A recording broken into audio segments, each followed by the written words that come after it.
Bayangkan ini tahun 1599, seorang wanita memimpin 2.000 pasukan laut melawan penjajah Eropa. Dia bukan tokoh fiksi, dia nyata. Dan Indonesia punya dia jauh sebelum dunia mengenal Wonder Woman. Namanya Malahayati.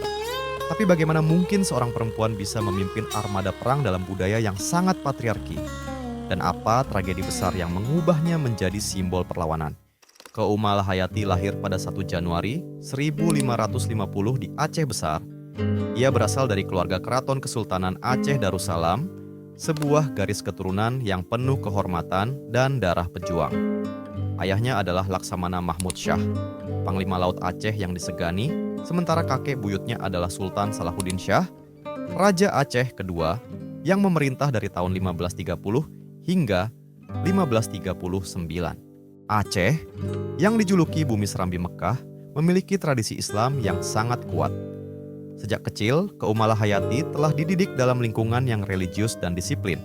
Ia belajar di Maunasah dan Dayah, pesantren tradisional Aceh yang menjadi fondasi ilmu agama dan moral. Tak berhenti di sana, ia kemudian melanjutkan pendidikannya di Mahat Baitul Maqdis, sebuah akademi militer laut milik Kesultanan Aceh, tempat para calon panglima dan pelaut tangguh ditempa.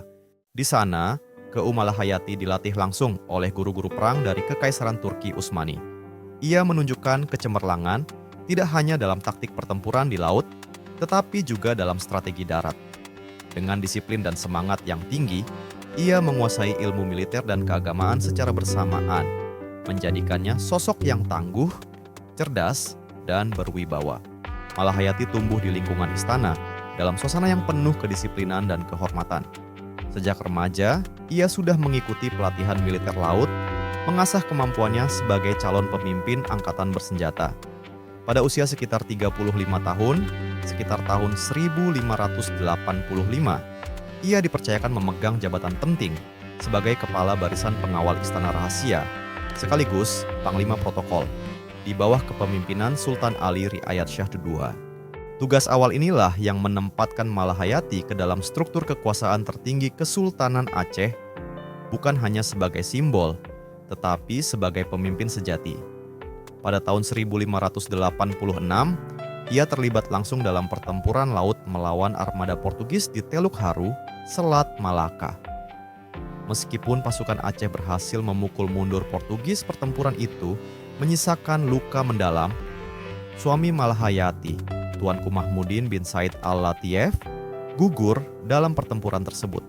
Kematian suaminya menjadi titik balik yang membakar semangat juang Malahayati, memicu tekad yang tak tergoyahkan untuk membalas kehilangan itu dengan keberanian. Melihat keteguhan dan kemampuannya, Sultan pun mengangkatnya menjadi Laksamana Aceh, sebuah jabatan militer tertinggi di Angkatan Laut. Dengan pengangkatan ini, Malahayati tercatat sebagai perempuan pertama di dunia yang memegang pangkat Laksamana. Menyadari banyaknya pasukan yang gugur dalam pertempuran, Malahayati mengambil langkah yang tak biasa namun penuh makna. Ia mengusulkan pembentukan pasukan khusus yang terdiri dari para janda pejuang yang ditinggal gugur di medan perang. Usulan itu disetujui oleh Sultan dan lahirlah sebuah kekuatan baru yang luar biasa. Pasukan itu ia namakan Inong Bale, yang berasal dari kata inong berarti perempuan dan bale berarti janda. Pada awal pembentukannya, pasukan Inong Bale terdiri dari sekitar 2.000 perempuan janda yang memiliki semangat juang tak kalah dari para prajurit laki-laki. Mereka bukan hanya dilatih, tetapi juga dipersenjatai dan dipersiapkan untuk pertempuran laut. Pasukan ini dilengkapi 100 kapal perang besar, yang masing-masing mampu membawa hingga 400 prajurit, menjadikannya salah satu armada perempuan paling tangguh yang pernah tercatat dalam sejarah maritim dunia. Sebagai panglima tertinggi, Malahayati melatih langsung pasukan Inong Bale, menjadikan mereka kekuatan laut yang disegani di kawasan Selat Malaka. Di bawah kepemimpinannya, pasukan ini tak hanya berani, tetapi juga terlatih secara taktis dan strategis.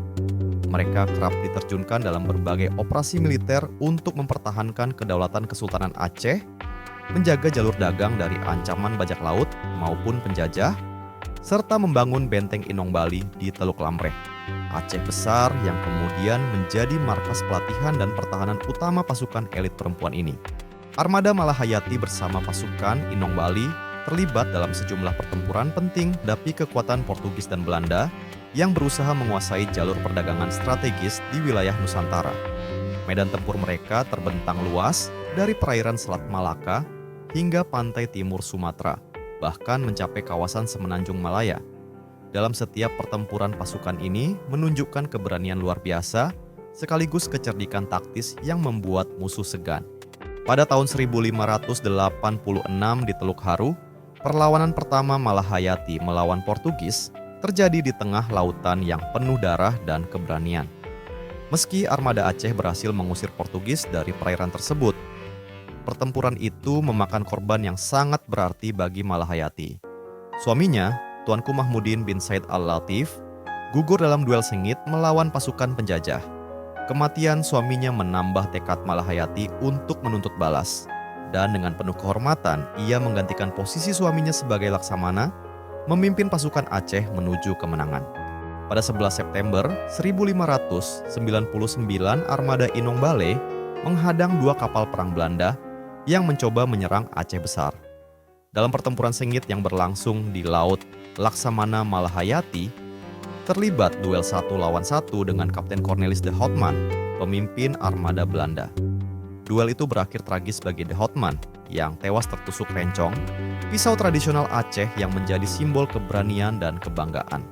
Sementara itu, adiknya, Frederik de Houtman, berhasil ditangkap dan dipenjara oleh pasukan Aceh sebagai tawanan perang.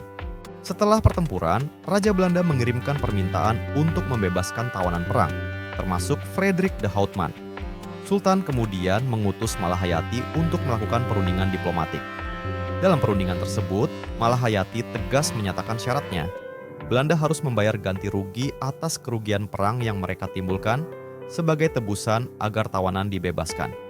Tak hanya itu, pada tahun 1602, Malahayati juga menerima kunjungan utusan dagang dari Inggris, James Lancaster, yang ingin berdagang rempah-rempah di Aceh. Dengan tegas, Malahayati menyampaikan bahwa hanya kesepakatan damai yang diizinkan. Laksamana Malahayati wafat pada tahun 1615 saat memimpin pasukan Inong Bali dalam serangan besar terhadap benteng Portugis di Teluk Krueng Raya, Selat Malaka. Keberaniannya mengukir sejarah yang tak akan terlupakan meski ia harus mengorbankan nyawanya di medan perang. Jenazahnya dimakamkan dengan penuh hormat di bukit kecil di Desa Lamreh, Kecamatan Masjid Raya, Aceh Besar. Sebagai tanda penghargaan atas pengabdiannya yang luar biasa, pada 9 November 2017, Presiden Joko Widodo menetapkan Malahayati sebagai pahlawan nasional.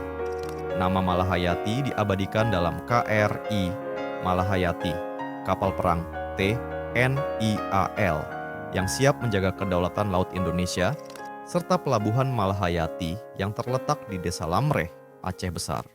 Kita punya Malahayati, seorang perempuan yang memimpin, bertempur, bernegosiasi, dan menang. Jika kamu percaya kisah ini harus diketahui dunia, bagikan video ini sekarang. Dan tulis di komentar, siapa pahlawan perempuan Indonesia lain yang patut kita bahas.